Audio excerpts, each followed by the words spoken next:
नमस्कार। मैं स्नेहा, आपकी होस्ट, एक बार फिर से आपका स्वागत करती हूँ आपके अपने चैनल डर का घर में।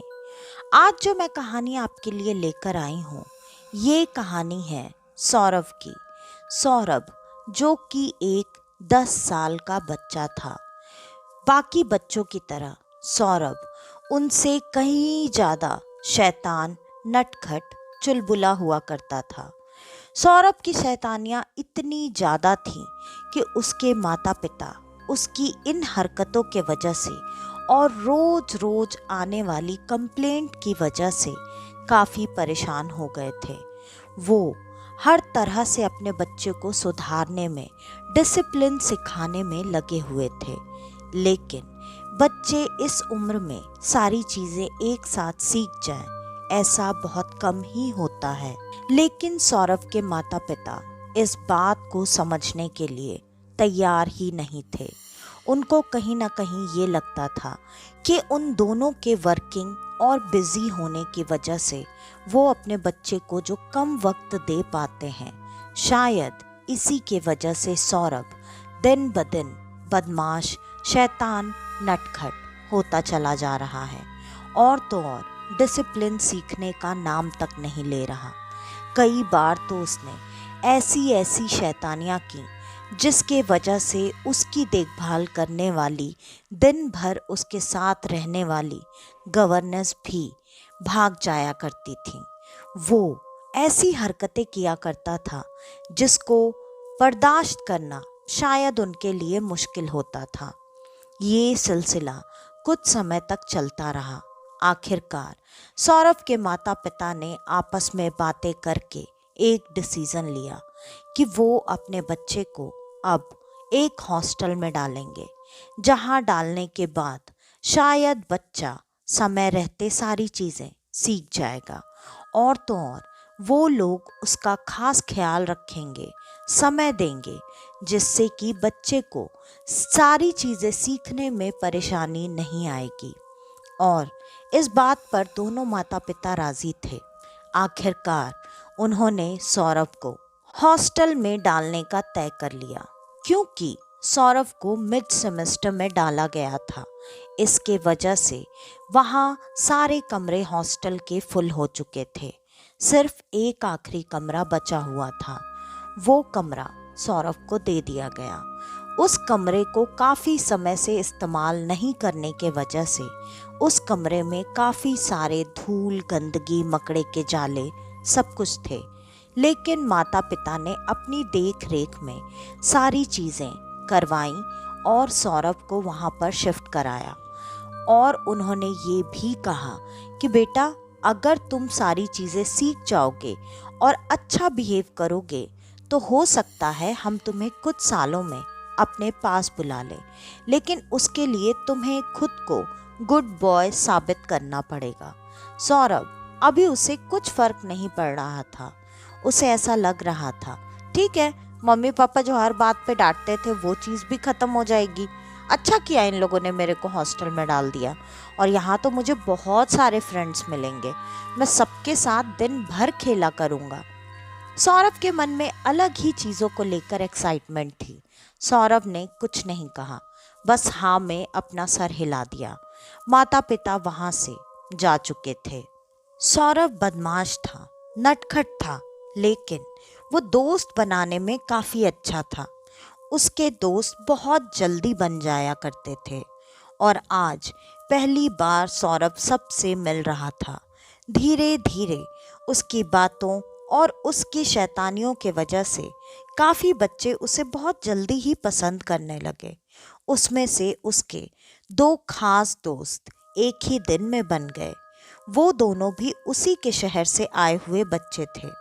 वो दोनों सौरभ के साथ उसके कमरे में रहने की बात करने लगे। और जब वो सौरभ के कमरे तक आए तब उन्होंने ये कहा, सौरभ, तू इस कमरे में कैसे है यार? देख, यहाँ तेरी खिड़की से वो जो सामने एक गराज दिखाई देता है ना, कहते हैं वहाँ कभी नहीं जाना चाहिए।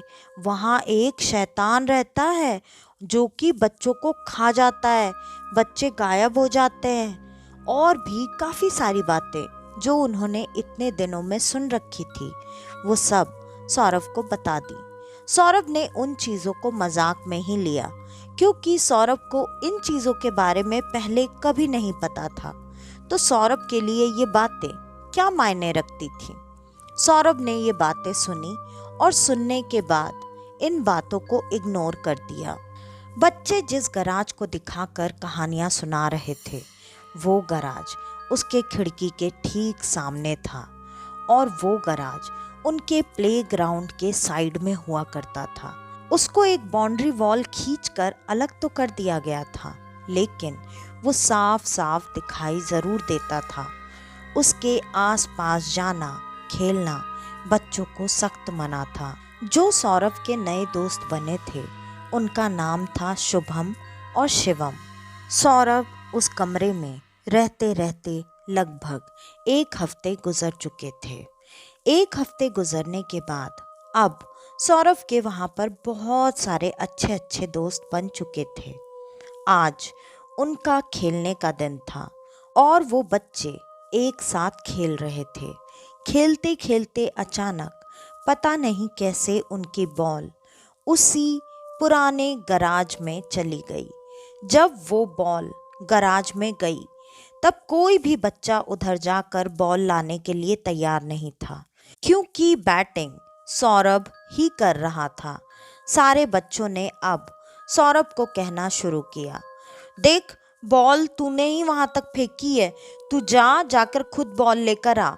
लेकिन उसने जब शिवम और शुभम की तरफ देखा, वो दोनों ना में अपना सर हिला रहे थे।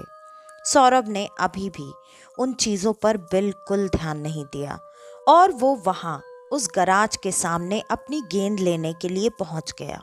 उसने इधर उधर चारों तरफ बहुत ध्यान से देखा, लेकिन वो गेंद उसे कहीं भी दिखाई नहीं दे रही थी।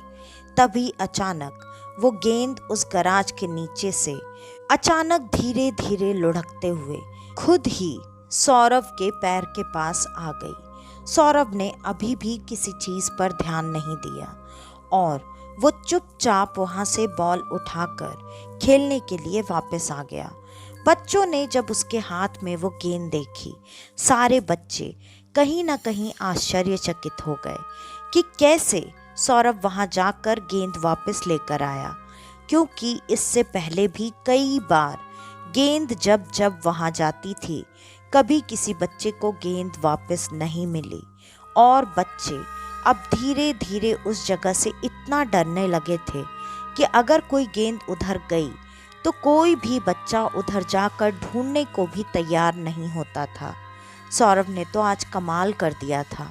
वो आज सबका हीरो बन चुका था।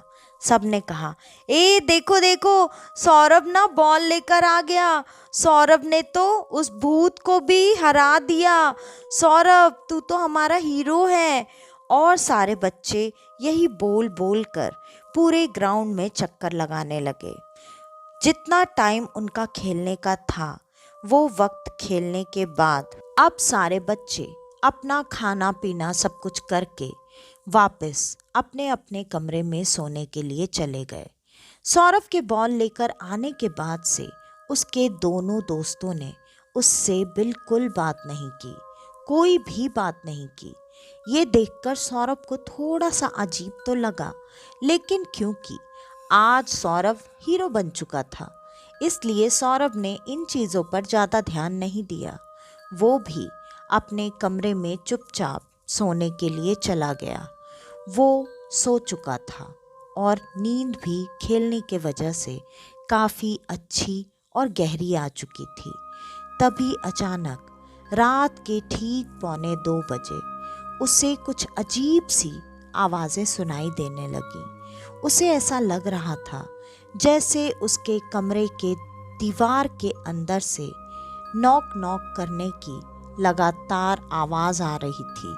और तो और ये आवाज़ ऐसी थी जैसे कोई दरवाजे पर दस्तक दे रहा हो। इस वजह से सौरभ ने कंफ्यूज होते हुए पहले अपने रूम का दरवाज़ा खोलकर देखा, लेकिन रूम का दरवाज़ा खोलकर देखने पर बाहर कोई भी नहीं खड़ा था। फिर वो अपने कमरे में अंदर आकर वापस से बिस्तर पर लेट गया। थोड़ी ही देर हुई होगी कि अचानक वो आवाज़ फिर से आने लगी। सौरभ उठा और वो दरवाजे की तरफ देख ही रहा था। तभी वो आवाज़ दोबारा से आई और इस बार सौरभ को ये एहसास हुआ कि ये आवाज़ दरवाजे पर से नहीं बल्कि दीवार के अंदर से आ रही है। सौरभ को काफ़ी अजीब लगा। वो दीवार के नज़दीक गया और दीवार पर कान लगाकर उस आवाज़ को सुनने के लिए कोशिश करने लगा। तभी थोड़ी देर में वापस से वैसे ही ठक ठक की आवाज़, बिल्कुल जैसे दरवाजे की दस्तक होती है, उसे दीवार पर सुनाई दी। ये आवाज़ इतनी साफ थी जैसे वो कोई दीवार नहीं, कोई दरवाज़ा है जिसके अंदर से कोई लगातार दरवाज़ा बजा रहा है। वो ये आवाज़ सुनते ही इतना डर गया कि वो एक झटके से दीवार के पीछे खुद को करने की कोशिश करने लगा और इसी कोशिश में वो लड़खड़ा कर गिर गया। उसके गिरते ही वो आवाज़ अब लगातार बार बार आ रही थी। उसे अब काफ़ी डर लगने लगा। वो अपना दरवाज़ा खोलकर बाहर निकलकर जाना चाहता था, लेकिन पूरा कॉरिडोर अंधेरे से भरा हुआ था। पूरा कॉरिडोर सुनसान था। एक भी बच्चा या एक भी इंसान वहाँ पर नज़र नहीं आ रहा था। कमरे में उसने लाइट जला दी, जिसके वजह से उसके कमरे के थोड़ी दूर बाहर तक ही वो लाइट दिखाई दे रही थी। लेकिन उस कॉरिडोर में इतना अंधेरा था जिसमें अब इतना ज़्यादा डर के साथ सौरभ की भागने की हिम्मत ही नहीं थी। सौरभ वहीं पर रुक गया। उसकी हालत अब ऐसी थी कि वो क्या करे, इधर जाए या फिर यहीं रुक जाए। सौरभ अब डर कर अपने खिड़की के पास आ गया। वो खिड़की जो उसने रात को सोते वक्त बंद की थी, उसने देखा वो खिड़की खुली हुई है और उस खिड़की पर पहुंचते ही उसकी नज़र सीधे उस पुराने गैरेज पर गई। उस गैरेज पर नज़र जाते ही उसका डर अब और ज़्यादा बढ़ चुका था। अब उसे दिन में हुई चीज़ याद आ रही थी कि कैसे उसके बार बार ढूंढने पर भी उसे बॉल नहीं मिली, लेकिन अचानक वो बॉल खुद से लुढ़कती हुई उसके सामने आ गई। वो गैरेज को ध्यान से देख ही रहा था कि तब तक अचानक उसे वहाँ पर कोई बूढ़ा इंसान नजर आने लगा, जो कि देखने में काफ़ी भयानक लग रहा था। उसके बुढ़ापे की वजह से उसके चेहरे पर सिर्फ झुर्रियाँ ही झुर्रियाँ थीं। लंबी दाढ़ी, सफ़ेद लंबे बाल। उसकी हालत ऐसी थी कि वो लगभग 90 से 95 उम्र का बूढ़ा इंसान नजर आ रहा था। लेकिन उसकी हालत वैसे देखकर सौरभ अचानक उसे वहां पाकर और ज़्यादा डर चुका था, क्योंकि उसे ये बात अच्छे से पता थी कि वो गराज सालों से बंद है, वहां पर कोई नहीं रहता। तब अचानक ये बूढ़ा इंसान वहां उसे कैसे दिखाई दे रहा है। वो बूढ़ा इंसान उसे देखकर मुस्कुरा रहा था। उसके दांत सड़े हुए थे, कुछ टूटे हुए थे, और ये सारी चीज़ें वो उस अंधेरे में भी साफ साफ देख पा रहा था। पता नहीं कैसे, शायद वो अपना रूप सौरभ को दिखाना चाहता था। वो सौरभ को देखकर मुस्कुरा रहा था। इस वजह से उसके दांत भी बड़े बड़े अजीब से दिखाई दे रहे थे। अब सौरभ इतना ज़्यादा डर गया कि वो अपने कमरे से निकलकर उस जगह पर आकर खड़ा हो गया जहाँ तक उसके कमरे की लाइट आखिर तक आ रही थी, और वहाँ खड़े होकर उसने आंखें बंद की और जोर जोर से चीखना चिल्लाना शुरू कर दिया। उसके ऐसे चीखते चिल्लाते ही तुरंत सारे बच्चे, टीचर्स, सब लोग वहाँ पर आ गए। सब ने सौरभ को वैसे आंखें बंद करके चिल्लाते हुए देखा तो सब उसके नजदीक आकर उससे पूछने लगे कि क्या हुआ, तुम ऐसे क्यों चिल्ला रहे हो। तब सौरभ ने सारी बातें सबको बताई, लेकिन वहां खड़े कुछ बच्चे ये बातें सुनकर डर गए और कुछ बच्चे उसका मजाक उड़ाने लगे और टीचर्स ने भी ये सब उसका वहम बताया। उन्होंने ये भी बताया कि वहाँ वो बेटा गराज तो कब से बंद है, आपको भी पता है, आपने दिन में भी देखा है, तो आप अभी ऐसी बातें कैसे कर सकते हो, वहाँ ऐसा कोई इंसान नहीं रहता, तो आप ऐसे क्यों बोल रहे हो। फिर सौरभ ने अपने टीचर को हाथ पकड़कर ले जाकर उस खिड़की पर वो चीजें दिखाने की कोशिश की, लेकिन अभी उसके कमरे की वो खिड़की बंद थी। ऐसा कैसे हो सकता है, सौरभ ने तो वो खिड़की बंद नहीं की थी और ना ही इससे पहले उसने वो खिड़की खोली थी। फिर भी सौरभ ने इन चीजों के बारे में ना बोलकर उस खिड़की को खोलकर अपने टीचर को उधर हाथ दिखाते हुए वो गराज दिखाया, लेकिन उनके देखने पर वहां पर कोई नहीं था। उन्होंने सौरभ को भी समझाया, बेटा आप खुद देखो, देखो वहां पे कोई नहीं है, आप कैसी बात कर रहे हो, और इतने अंधेरे में आपको कोई इतना साफ साफ कैसे दिख सकता है। सौरभ ने ये सुनकर जैसे ही अपना सर घुमाकर उधर देखा, उसे अभी भी वो बूढ़ा आदमी साफ साफ वहीं पर खड़ा हुआ दिखाई दे रहा था और वो वैसे ही उसे देखकर मुस्कुरा रहा था। सौरभ बार बार अपने टीचर को ये चीज़ें बताकर विश्वास दिलाने की कोशिश कर रहा था, लेकिन उसकी बात कोई भी मानने के लिए तैयार ही नहीं था। अभी तो सौरभ के दीवार से वो खट खट की आवाज़ भी बंद हो चुकी थी। सौरभ अब किसी को क्या और कैसे प्रूव करे। जब सौरभ उस आदमी को देख ही रहा था खिड़की के बाहर, तभी अचानक वो आदमी गायब हो चुका था। अब सौरभ और ज़्यादा डर चुका था, वो डर से कांप रहा था।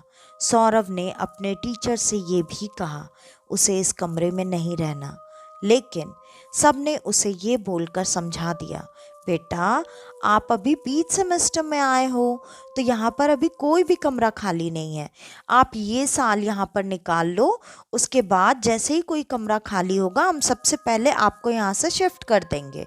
यहाँ डरने की कोई बात नहीं है बेटा, आप क्यों परेशान हो रहे हो, इतना परेशान नहीं होते, आप तो ब्रेव बॉय हो ना। और टीचर्स ने जिस तरीके से सौरभ को समझाना या शांत करना था उन्होंने किया और सब थोड़ी देर में उसे उस कमरे में अकेला छोड़कर जा चुके थे। सौरभ ने वापस से खिड़की से देखने की कोशिश की, लेकिन खिड़की बंद थी, वहाँ कोई नहीं था। और तो और अब उसके दीवार से वो आवाज़ आना पूरी तरह से बंद हो चुका था।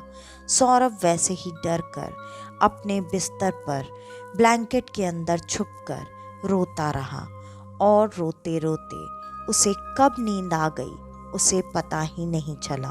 सौरभ ने अगले दिन ये तय किया कि वो अपने माता पिता से बात करके उन्हें ये बातें बताएगा और सौरभ ने वैसा ही किया, लेकिन उसके माता पिता तक ने इस बात पर बिल्कुल भरोसा नहीं किया और उन्होंने ये सोचा कि सौरभ अब वहाँ रहना नहीं चाहता, इसलिए वो बहाने बनाकर ये सारी बातें सुना रहा है ताकि माता पिता सौरभ को वापस लेकर आ जाएं।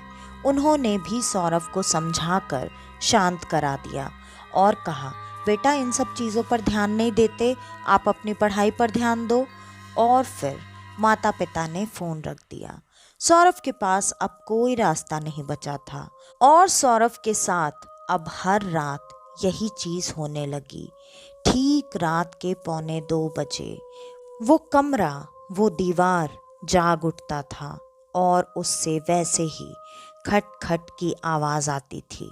अब तो धीरे धीरे 2-3 बार जब सौरभ ने ऐसे ही रात में शोर मचाकर लोगों को बुलाया और वहाँ किसी ने कुछ नहीं पाया, तो अब ऐसा हो गया था कि लोग अब उसकी चीख पुकार सुनकर भी कोई भी वहाँ पर नहीं आता था।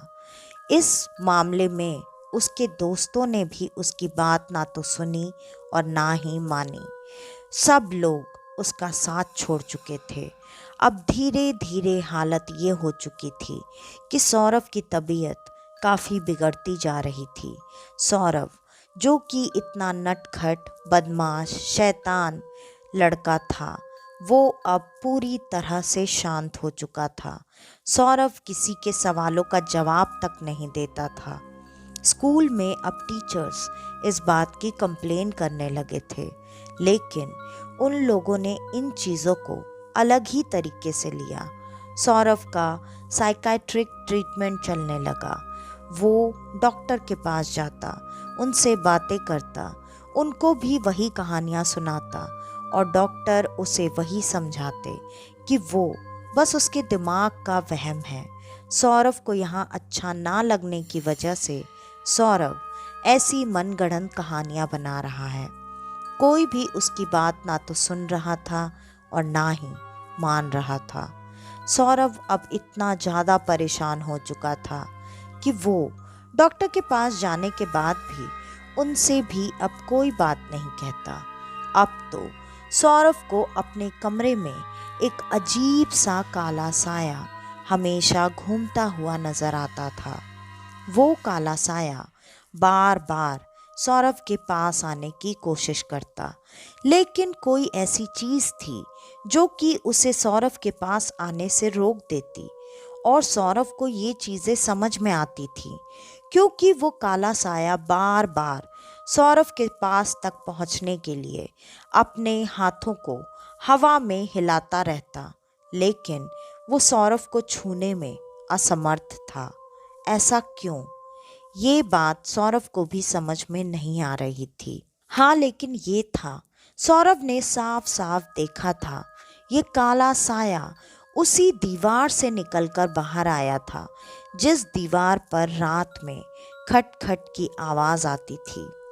ये बात होते होते लगभग 1 महीना बीत चुका था।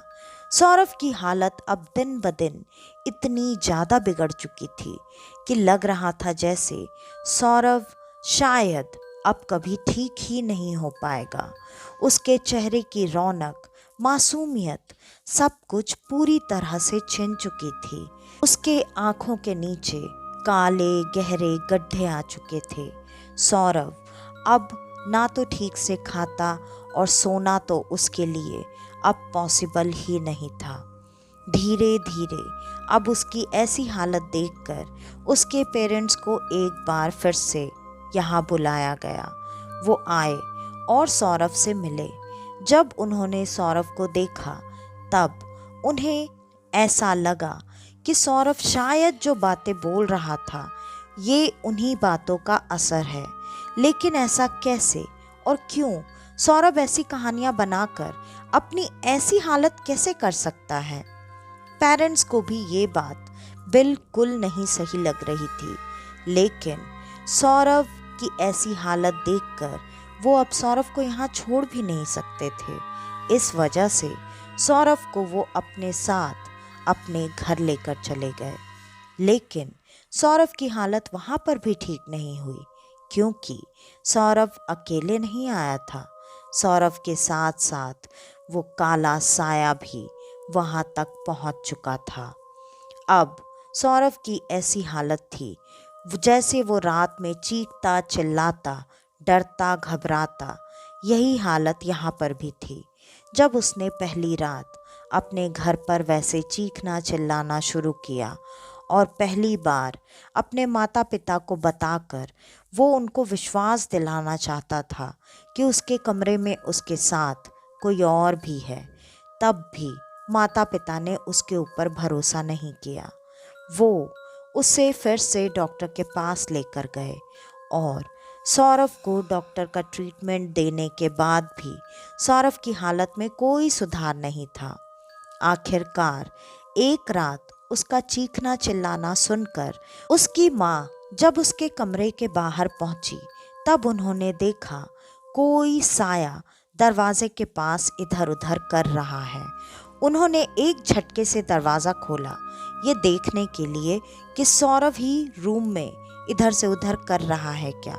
लेकिन उन्होंने जब दरवाजा खोला तब उन्होंने देखा सौरभ अपने बिस्तर के एक कोने में दुबका हुआ बैठा हुआ है। उसकी हालत ऐसी थी, वो चिल्ला रहा था, डर से कांप रहा था। और अब तो सौरभ की हालत ऐसी हो चुकी थी कि सौरभ चीखते चिल्लाते आखिरकार बेहोश हो जाया करता था। ये सारी चीजें देखकर उसकी माँ के मन में कहीं ना कहीं अब दूसरी बातें आने लगी। उन्होंने अगली सुबह अपने पति को ये बात बताई। पति ने भी, अब जबकि सौरभ की हालत दिन ब दिन बद से बदतर होती जा रही थी, वो भी अपने बच्चे को खोना नहीं चाहते थे। इसलिए उन्होंने कहा, देखो जैसा तुम्हें ठीक लगे, अब ना मैं भी काफ़ी निराश हो चुका हूँ। मुझे लग रहा है हम दोनों से ये सबसे बड़ी गलती हो गई है कि हमने अपने बच्चे को वहाँ भेज दिया। शायद अगर हम ऐसा नहीं करते तो हमारे बच्चे की हालत ऐसी कभी नहीं होती। अब तो सौरभ की पढ़ाई लिखाई भी पूरी तरह से बंद हो चुकी थी, क्योंकि डॉक्टर्स का कहना था सौरभ मेंटली स्टेबल नहीं है। इस वजह से स्कूल वाले उसे स्कूल में पढ़ने की इजाज़त नहीं दे रहे थे। उनका कहना था सौरभ के इस बिहेवियर के वजह से दूसरे बच्चों पर भी इसका बुरा असर पड़ सकता है। सौरभ अपने नटखट होने के साथ साथ पढ़ाई में अव्वल था। वो हमेशा अपने क्लास में टॉप किया करता था। लेकिन सौरभ अब इन चीज़ों से बहुत दूर हो चुका था। उसका नटखट, उसका चुलबुलापन जाने के बाद अब उसकी पढ़ाई भी उससे दूर जा चुकी थी। सौरभ बिल्कुल अकेला पड़ चुका था और ये चीज़ें उसके माता पिता को साफ साफ दिखाई दे रही थी। माँ ने आखिरकार आज ये तय कर लिया कि वो इस बारे में जाकर किसी जानकार पंडित या फिर किसी और से बात करेंगी। उनके जानने में ऐसे कोई पंडित नहीं थे। इस वजह से उन्होंने इस बारे में पहले अपनी सासू माँ से बात की। सासू माँ ने तुरंत कहा, मैं आज के आज वहाँ आ रही हूँ। और फिर मेरे जानने वाले एक पंडित जी हैं जिनके पास हम लोग जा सकते हैं। और ये बात सुनते ही तुरंत सौरभ की माँ अपनी सास का इंतज़ार करने लगी। कुछ ही देर में वो वहाँ पर पहुँच चुकी थी और जब उन्होंने सौरभ को देखा, वो देखते ही कहीं ना कहीं इस बात का अंदाज़ा लगा चुकी थी कि सौरभ के साथ कोई नॉर्मल बीमारी वाली प्रॉब्लम नहीं है, इसके साथ कुछ अलग ही है। उन्होंने तुरंत कहा, हमें अब बिल्कुल देरी नहीं करनी चाहिए। वैसे भी तुम जितने वक्त से बता रही हो कि ये बच्चा इन परेशानियों के साथ जूझ रहा है, अब कुछ भी हो सकता है। उन्होंने तुरंत सौरभ को साथ में लिया और साथ में लेकर वो पंडित जी के पास जाने के लिए निकल गईं। और थोड़ी ही देर में वो दोनों सौरभ के साथ पंडित जी के सामने थीं। सौरभ ने किसी भी तरह की कोई परेशानी या कोई अड़चन पंडित जी या मंदिर तक पहुंचने में नहीं की। वो वहां पर आराम से पहुंच चुका था। और फिर जब उन्होंने सारी चीज़ें देखी तब उन्हें ये बात समझते देर नहीं लगी कि सौरभ के साथ एक नहीं दो आत्माएं हैं। और उन्होंने ये भी बताया कि इसमें से एक आत्मा अच्छी है और एक बुरी। जो अच्छी आत्मा है उसने ही सौरभ की अभी तक रक्षा की हुई है, वरना सौरभ कब का हम सबको छोड़कर जा चुका होता। ये सारी बातें सुनकर उन दोनों को काफ़ी झटका लगा।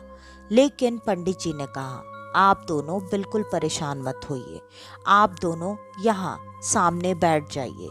और फिर पंडित जी ने कुछ क्रिया शुरू की। वो क्रिया लगभग 3 घंटे तक चली। 3 घंटे तक वो क्रिया चलने के बाद पंडित जी ने अब सौरभ को तिलक लगाकर कोई एक ताबीज बांध दिया। वो ताबीज बांधते ही सौरभ, जो कि थोड़ी देर पहले तक सीधा बैठने में भी सक्षम नहीं था, वो अब सीधा बैठ चुका था। उसको देखकर ऐसा लग रहा था जैसे उसके बॉडी की गई हुई एनर्जी वापस आ चुकी है। सौरभ से जब सबने पूछा कि अब तुम कैसा महसूस कर रहे हो, सौरभ ने आज लगभग 2.5 महीने बाद अपने मुंह से कुछ बोलकर बताया। सौरभ ने कहा, मैं ठीक हूँ मम्मा। और फिर इतना सुनते ही उसकी माँ भावुक हो गई। उन्होंने रोते हुए सौरभ को तुरंत गले से लगा लिया और फिर सौरभ की दादी ने सारी बातें जानने के लिए पंडित जी से कहा। पंडित जी ने बताया, सौरभ के साथ जो 2 आत्माएं लगी थीं, उसमें से एक आत्मा ऐसी आत्मा थी जो कि बहुत सालों से उस जगह पर रहने वाले बच्चों की सुरक्षा कर रही है। और जितनी बातें मुझे पता चली, क्योंकि उस अच्छी आत्मा ने ही मुझे उस बुरी आत्मा का नाश करने का रास्ता बताया। उसने बताया कि बहुत साल पहले की बात है, वो वहीं उस जगह पर, मतलब उस हॉस्टल के सामने रहा करता था अपनी पोती के साथ। और अचानक से शहर में छोटी बच्चियां गायब होने लगीं, छोटे बच्चे गायब होने लगे, जिसके वजह से पूरे शहर में एक अजीब सा डर का माहौल फैल गया था। अंधेरा होने के बाद कोई भी माता पिता अपने बच्चों को घर से बाहर निकलने की इजाज़त नहीं देते थे। वो भी अपनी पोती के साथ वहाँ पर रह रहे थे, लेकिन एक दिन किसी काम के वजह से उनको वहाँ से थोड़ी देर के लिए जाना पड़ा। थोड़ी देर के लिए बाहर जाने पर ही उनकी पोती घर से गायब हो चुकी थी। उन्होंने अपनी पोती को ढूंढने की बहुत कोशिश की, लेकिन उन्हें उनकी पोती नहीं मिली। और 3 दिन के बाद उन्हें उनकी पोती की आत्मा नजर आई। उसने बताया कि इस हॉस्टल का सिक्योरिटी गार्ड ही सारे बच्चों को गायब करता है और उन बच्चों के साथ कुकर्म करके बच्चों को मार दिया करता है। ये बात सुनते ही अब उस छोटी बच्ची के दादाजी पर क्या बीती, ये शायद हम और आप समझ भी नहीं सकते। उन्होंने ये तय कर लिया कि वो हर हाल में उसे मार देंगे, कि वैसे भी उनके जीने की वजह, उनके जीने का सहारा एक वही बच्ची थी जो कि अब उनसे छिन चुकी थी। वो उस आदमी को मारने के लिए गए। पता नहीं कैसे, शायद उसे ये एहसास हो गया कि अब वो बूढ़ा आदमी उनके साथ कुछ करना चाहता है।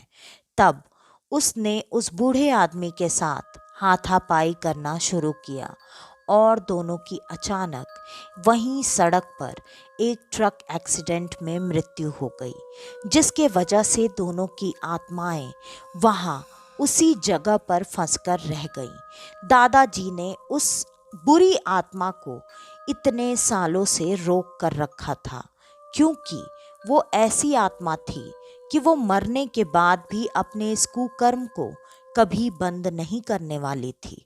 लेकिन उस बूढ़े आदमी की आत्मा ज्यादा शुद्ध, पवित्र और निस्वार्थ भाव से मरी हुई आत्मा थी, जो कि ज्यादा शक्तिशाली थी।